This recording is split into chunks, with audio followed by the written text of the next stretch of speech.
5 برسوں میں ارکان اسمبلی امیر سے امیر تر ہو گئے، جبکہ عام پاکستانی کی فی کس آمدنی میں کمی آ گئی۔ جنگ اخبار کی رپورٹ کے مطابق 5 برسوں میں ارکان اسمبلی کی مجموعی دولت میں 85% اضافہ ہوا۔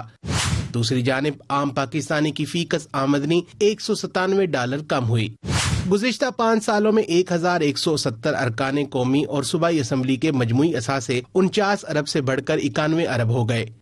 عمران خان کے اثاثوں میں 250% اضافہ ہوا۔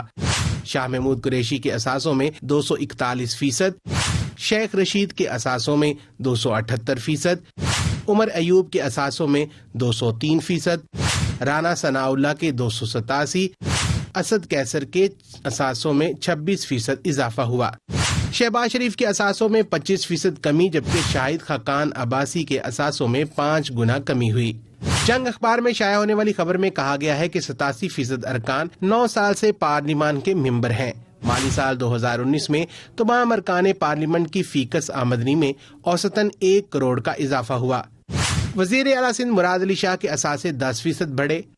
آصف زرداری کی ہمشیرہ فریال تالپور کے اثاثوں میں 55% اضافہ ہوا۔ خورشید شاہ کے اثاثوں میں 92%، وزیر دفاع خواجہ آصف کے اثاثوں میں بھی اضافہ ریکارڈ ہوا۔ تحقیق میں انکشاف ہوا ہے کہ 24 خواتین ممبران تو FBR میں رجسٹرڈ ہی نہیں، اور ان خواتین کے مجموعی اثاثے 10 کروڑ سے زائد ہیں۔